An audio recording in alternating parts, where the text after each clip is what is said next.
Hey, I'm Bretton. And I'm Dan. And we're from localmovers.com, and today we're going to talk about gear, something that's near and dear to Dan's heart. He loves collecting tools and equipment. Yep. But let's talk about, on a budget, what the minimum amount of gear that you can really get going with, because frugality is the name of the game here. Yeah, when you're starting your business, I think, a couple things. Gloves, you're gonna need those for your first job. You don't really, in the first job, really need that much kit. So I wouldn't bring that much. I'd bring a set of gloves, maybe some water. That's about it. I wouldn't overdo it. The customer you're working for should have most of the kit. You're just there, the hired muscle, to move the boxes in and out. And when you're on the job, though, you need to start to begin this process in this first 5 jobs of understanding what are the things that you need to do, particularly in terms of what are your standard operating procedures, and start to think about and develop methodologies and how you're going to move, what techniques you're going to use, what's your process. You can start to build that out with your business partner as you guys are moving stuff to really start to refine these things. These are things we'll come back to later on and develop into what your standard operating procedures are that are written that eventually you'll give to your staff, and that's how you'll run your company. But have that mindset when you come in the first day. And in terms of tools, I just bring gloves, and then observe what you need on those first 5 jobs. Bretton, like what do you think we need in the first, after we get through the 5th job or something? What are some things that people should have acquired by then in their moving? So name of the game is handling the basic situations that you're going to come up against and having the tools for those basic things from the beginning. As we said, the gloves are going to protect your hands. It's really a personal preference. You can spend as little or as much as you want on them. Some gloves are going to get beat up and they're more disposable. Some are going to last you a long time. Personally, I like the more like leather, kind of full-fingered weightlifting type gloves. Also, everyone's got some kind of utility knife. So I'd keep a box cutter knife around, something that takes these standard blades that you can just swap out. They're usually like, 10, 15 bucks. You go more, you go a little cheaper, maybe $5 one, but you got to be able to cut stuff. And tape. You're going to need to wrap stuff up with tape pretty early on. So that's another key element of your kit. Probably the next thing, these are going to save your hands, but to save your back, this is the most basic type of dolly. Now, this dolly is all right. It's got the protection for furniture with this basic like carpeting on it, and the wood braces right here are okay, and the casters are all right. Yeah, I mean, I think that's a decent dolly. You can get that at Home Depot. I would look online, try to get maybe a more solid one. You see the bigger moving companies have a 2x4. It's a little bit more rigid. The casters are bigger, the wheels a little bit more rubbery. So that's like maybe the ideal professional grade. You can look on Craigslist while you're doing these jobs. Maybe pick one of these ones that we showed you here up from Home Depot, or you can just find it online, any kind of Craigslist or offer up, something like that. If I was doing it, I wouldn't go out and buy something new. I'd try to find something that was the sturdier style with the 2x4s, but just being able to get it at a low cost. People are, they have them in their garage. They want to get rid of them. Maybe we'll go run by a moving company down the street, see what kind of old gear they have that they're trying to throw away, or maybe discontinue because they're, they do these sales all the time, and just keeping your pulse on the marketplaces to see what's available. And you can pick this stuff up super, especially the blankets. Yep. I think that's stuff people just give away after moves, or even boxes is another thing that people will have after move. And they're Yep. like, hey, I've got all these moving boxes. Do you want them? So you can get a lot of that stuff for free, and that's really going to help your bottom line as you start to build and not spend all your money that you're getting from these jobs on building out your kit. Absolutely. I mean, boxes are a consumable good, right? So you're going to end up not getting them back after the end of your job because you're going to leave them with the customer 9 times out of 10. But it's great to have a bunch of different sizes of boxes so that you can meet all their needs. And it's easy to charge them a reasonable markup on these boxes and make a little extra money for yourself, double the price. If you paid $1 for it, you can charge maybe $5 for it. If it's a bigger box that costs like $10, you can charge 20 for it or something like that. It's pretty reasonable. So we got gloves. We got these dollies. This particular type of dolly is called a piano dolly. Comes in different sizes. And as Dan said, you can look on Facebook Marketplace. You can look on Craigslist for these things. But you can also just go around to warehouses in your area, or like a moving company, and ask if they've got any extra gear they want to sell. Maybe they're upgrading their kit or something like that. So it's not too hard to find that kind of stuff. Getting a bunch of different used blankets off the bat is a pretty good move, and you want to have a good number of them to be able to protect furniture, because one of the easiest ways to get a small problem with a customer is to not thoroughly wrap the furniture using this type of a blanket. Now you can wrap up your blankets and then use one of these tape guns, and I highly, highly recommend. I've done a lot of boxing, and these tape guns let you go a lot faster because you just hit down, get it to stick, and then just rip it, zip, and then cut it like this with a flick of the wrist. And you don't want to be fiddling with like rolls of tape and slashing them with a knife. Personally, there's like a $10 piece of kit new. You can probably pick up a used one for like a couple bucks, or maybe just snag one off a job site, and you're good to go. But for the blankets, what I wanted to say is, as you're getting started, get any blankets you can. But once you get a little further along, it's great to have a really high contrast, bright color blanket. Like a blue is a pretty standard color, but you can find a bunch of blankets all the same color. When you take photos of your jobs and all your blankets match up and they're like a nice bright color, Totally. it'll really showcase that your brand a lot better than having a bunch of different mixed match colors that don't look so good. And you can wrap these blankets up with tape. They can get a little bit sticky and it can peel off some of these like cheaper blankets like this, which material is not too sturdy. Or you can use this stuff, this stretch wrap. It's basically saran wrap on a stick. Yep. And you just put it on and wrap stuff up and pull it together to make sure that your blankets are tightly wrapped. And if you go to localmovers.com/academy, we have some examples about how to make sure that you're properly wrapping furniture with blankets and using this. Protect things like the feet of the furniture, protect things like the corners of the furniture. I like to keep extra cardboard as well from jobs, from boxes, and just cut off pieces and stick them up, just tape them on around the corners. If I have a more fragile piece of furniture, tape them around the legs. If I'm not able to unscrew the legs, and toss them inside of a drawer. And it's really important to wrap up everything with drawers real tight with this gear so that as you're moving them, they don't slide out and potentially injure you or cause damage. So we've got our basic list of stuff: gloves, blankets, a knife, some tape, some boxes, maybe a piano dolly or two. Where do we go from there, Dan? Yeah, so I think getting a bigger dolly, we kind of got one over here off to the side. Hand truck, I think that's going to be critical step. You can pick these up used, secondhand. People have them in their garages. Maybe a fridge dolly too, so it's even bigger dolly that you can put a refrigerator on for some of those bigger jobs. You're also going to want to maybe get some tools. Yeah. But also, I think a lot of customers don't have things. So when you do a job, you might need some straps. These are just some ones that we have, kind of examples here. And some bungees. Like, these are really critical with the truck. A lot of customers forget these types of things. They're like, okay, I got the moving truck, I got all the boxes, I have everything, but they don't have the key things that you're going to need. These big yellow straps are for, the bigger, heavier items. They might have a safe, they might have, a fridge in there. A tightly packed truck, you're not going to have stuff moving around. But if you can't fill the whole truck, the truck's maybe too big for the whole load, you're going to want these straps in there holding the bigger things down. Also, the smaller ratchet straps, these are really, really handy. And these are stuff that you're just going to want, to have on hand and just accumulate over time as you do jobs. And the way that I think about this too is, don't go out and just spend all this money. I mean, you can, but what my recommendation is just to kind of build in that frugality.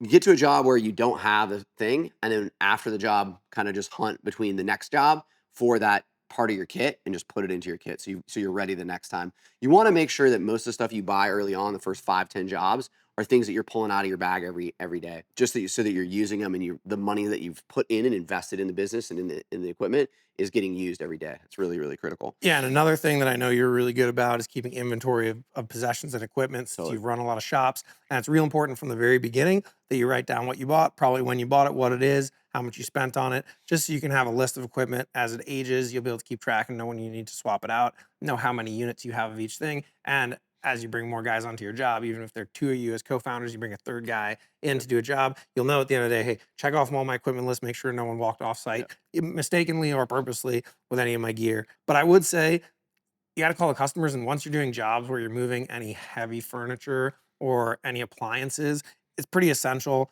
that you have these tie downs and that you load up the truck first with the heavy gear and ratchet it real tight to the wall. Nothing is worse than having a fridge tip over and the door maybe breaks off as it comes ajar. The other thing that you're going to need are tools when you get into these jobs. And so don't go out and buy like a whole toolkit. You probably have tools already, especially if you've already been on TaskRabbit or done jobs on Craigslist, or you're kind of handy around your house. You're going to have some tools, but recommend kind of a toolkit.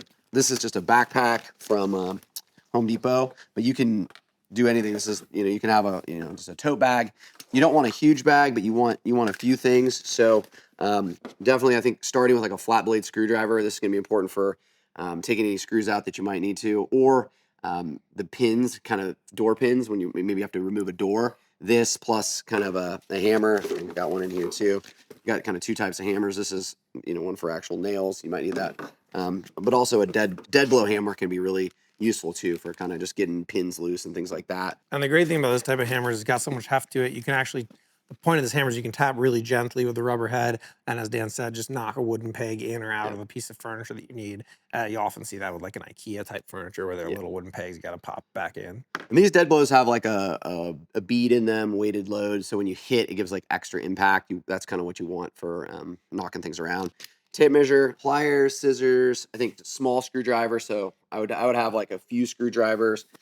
We've got some zip ties in here. These are always handy. Similar WD-40 or any kind of like lubricant spray that helps with the door pins to get those things open. Some scissors, maybe some pliers, a little bit of spackle, and putty knife can also be super helpful if you ding a wall or something. Just being able to kind of clean that up for the customer instead of Or pulling a nail out. Maybe they took down a painting and they're almost all moved out, but they got a couple nails in the wall. It's real quick to just go pull out the nail and spackle it up and save them a fee for the landlord saying that they left holes in the wall. Yeah, and the other stuff that's like super useful, I think, like a drill or something. Now, this is something that I would invest in for a while. But these are things that you can use later. Here's like, this is maybe more expensive Milwaukee drill, DeWalt. I think just a small handheld impact drill is really useful. Can help, be an upsell, right? If you get there, they've got a nice TV. You can hang their TV with a TV bracket. Some of the tools that you have. But there's going to be things that you're going to be disassembling, and so you want to make sure that you've got the right kit to do all of that. And so just having like a little bit of a toolbox doesn't have to be huge. You're not, going to be using that much stuff, but you really need to have these handy things, and you'll learn kind of in your first maybe 25 jobs what is in your kit, and then that really should be the standard kit that you're going to later scale when you've got 10 or 100 employees, right? Like you're building this kit out now, you're the expert at this and how your company is going to operate. So you want to be able to have a good list and how these tools are used in your company, and then you can standardize that and scale as you get bigger. Absolutely. Absolutely. And I think another thing that we were just talking about now was the value of having these tools to be able to offer a few ancillary services, which will also help you just pull in a little bit of extra income here and there as you're listed on these platforms like Thumbtack or TaskRabbit.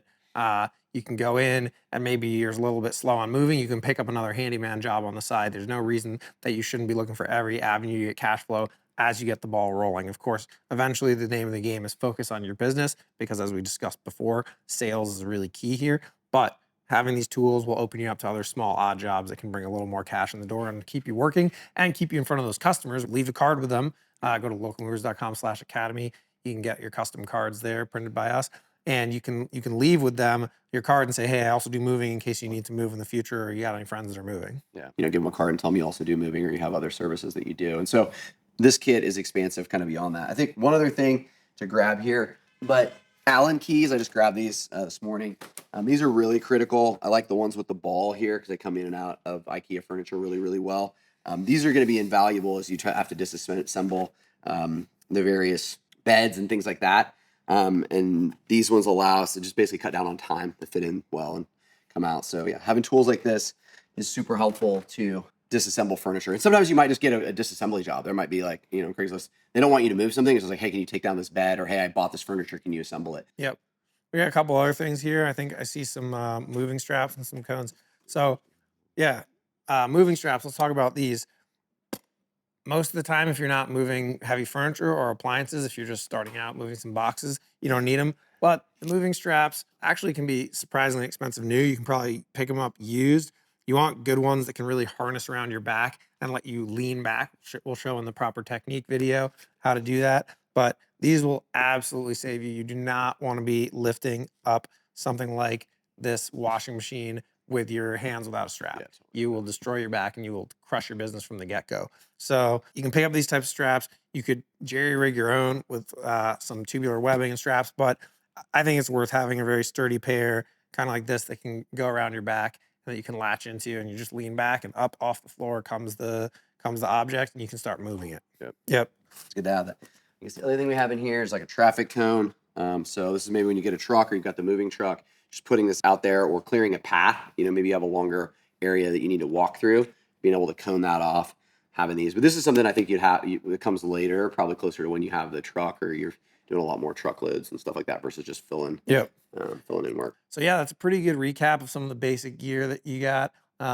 We'll also show you a little more about a couple of packing supplies. So as I mentioned before, I myself have moved many, many times, and I learned pretty early on in the name of the game, when you got a mattress, You absolutely need to put one of these mattress protectors, and you'd be surprised how many customers do not have these things. And they were like surprisingly expensive because they're up to like a 10 mil level bag. Yep. So they're a real heavy plastic bag. And you want that because if you're dragging the mattress at all or it touches the ground, people do not like their mattress touching the dirty street, and or the back of the truck can be pretty dirty.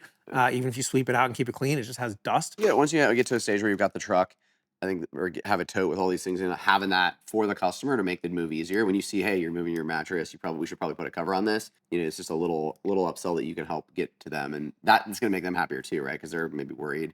They don't know. Hey, I need a mattress cover. I don't need to know about that. It's maybe their first time moving. So being able to educate the customer, yeah, maybe they don't want it. Okay, whatever, we'll move it. But just having those options is a way to kind of delight them and do it properly and prevent any kind of not 5-star in the future, right? Let's talk a little bit about bubble wrap. What is this for? This is not for wrapping furniture. This is not for you to really use in anything. You should rely on your blankets, which are reusable. This is a consumable good. You need to understand the difference between consumables and reusable items. But this is a great add-on that you can sell to customers at a small markup.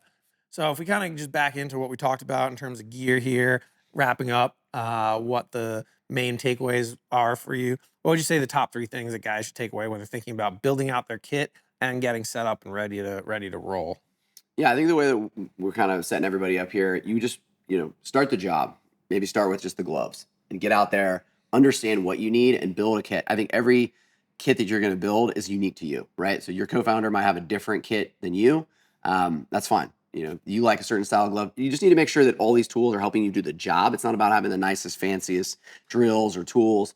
Really what it's about is being able to execute on the job and move quickly and get that done. So I think don't overthink it. Just get out there, acquire stuff as needed so that you're not putting out, like, Bretton, how much do you think all this stuff that we've kind of showed today would cost somebody if they went out on their first day to, I need to buy all this stuff and start working? What would that cost them about? Yeah, I mean, you could easily go into Home Depot or Lowe's and get, including a bunch of consumables plus this stuff, spend over $1,000. And we don't advocate for doing that at first. You should cap your budget, but you should kind of work into your budgeting. You can go to localmovers.com/academy, click the link below to see some templates we got for budgeting and figuring out how much spare money you have to acquire these tools. But you should be budgeting some percent of what you're taking in your first month or couple months to upgrade these tools. And as Dan said, if you've done handyman gigs or done work, or you just work around your house, you got anything, you probably got a drill. So you should basically get creative with the gear and figure out ways to acquire it for as cheap as possible. Generally, buying used gear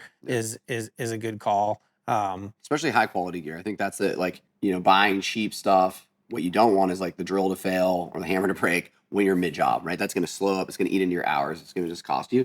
So basically finding high quality used gear is probably the best way to get into the business. And just get out there and learn and build slowly. I think by the time you have a truck, you're going to have a really nice kit that then, and be mindful of the employees that you're going to add as you scale the business too. So it doesn't all have to happen in one day, but going to localmovers.com/academy, getting some of our templates that exist just to start to do that SOP development of, okay, here's all the stuff we have on a truck, is inventory list for that. Maybe everything that goes in the tool bag, inventory list for that. That's going to be able, when you go from 1 truck to 10 trucks, you just know immediately, okay, we need to order these bags. This is the type of drills and tools that we use. You standardize across what you're going to have to pick one platform. You don't want to have like DeWalt drills in Milwaukee. They have different batteries. You need everything to be kind of standardized so that you can scale when you're growing your business. I know we're wrapping up here, but can you explain to them what a standard operating procedure is? Maybe they have no idea what that is. What does that look like in terms of a document? Like what would that be? What would an inventory checklist look like? And maybe what would like an end of day truck procedure look like? Just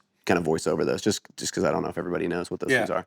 Well, standard operating procedure is simply a list of steps to get a job done. So you can think of it as a step-by-step list, like a recipe for cooking, or you can think of it like a checklist for things that must be done to consider a process complete. So for example, you might have an SOP for truck clean out at the end of the day. So you might have a broom strapped into the inside of your truck once you have your own, and you might sweep out the truck as the first step. Second step might be to open up the tools, lay them out, make sure they're all there, and pack them back. Make sure they're packed in the same place in the bag as you are. Everyone's got their own way of working, and there's no right or wrong. Some guys like to just throw all their tools in the bag, and that's good enough for them. Some guys are real uptight, and they want to have everything in its little compartment. They have a kind of plastic case that they carry, and everything's layered in there. So it's really up to you how you want to do it, but it's building out that list that you can check things off. And you might be saying, well, why am I wasting my time writing this stuff down? I know how to do the job. I know how to do it myself.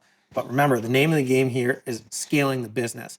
And so Yep. as you grow, you're going to think through every little step. And you'd be surprised when you hire a new guy, something that you've been doing for years, the most obvious thing in the world. You're going to be like, how dumb can this guy be? He totally fucked this thing up. It's the most obvious thing in the world. He keeps losing tools and supplies. He keeps like miscounting the number of boxes. And then my truck goes out and I don't have medium boxes when I need to fill it in. So making these checklists incredibly, incredibly simple, very thorough, step by step, really helps you when you got to hire guys to bring them on board and make things easy for them. And so if you go to localmovers.com/academy and click the link below, you can see some checklists. And also if you go to localmovers.com/AI, also in the link below, you can see some prompts to chat with our system and get some personalized advice that fits for you about what your gear set should be given your personal financial situation or the kinds of jobs you're doing. Anything else you got to add on top of that? No, I think that was great. The last piece I would say is that with these standard operating procedures, you're able to hold your crews accountable. And so when it comes time, maybe somebody's not performing, you can just say, hey, we've got, this is how we do the intro. You've got to put the floor rollers out. You've got to tape these things in. And this is like the 5th time you haven't done that. And so it makes it a lot easier for the employees to know what the expectations are in terms of what they're going to do. They might have worked at a professional moving company before. They did it differently, or they, have no idea. They've never worked at a professional moving company. They don't know what to do. And so having everything clearly written down is really going to help you in just employee management as you scale. So I think you're laying the foundation in these early days of building out these standard operating procedures and these toolkits that are going to allow you, these are like the building blocks that allow you to scale the business. So Absolutely. I think takeaway, leave everybody with, especially on this first job or these first 5 jobs, just come in with the gloves, be the muscle, and start to slowly accumulate your kit. I wouldn't recommend anybody, like you said, $1,000 to get all this stuff.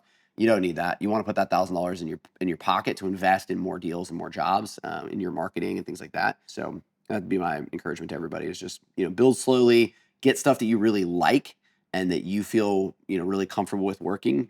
And that's going to basically just enable you to do the job, which is really moving people and delighting them. That's where you want to focus. Less on the kid. I mean, the kid is just secondary to helping you do an excellent job. Absolutely. Absolutely. Don't forget, guys, let's get moving.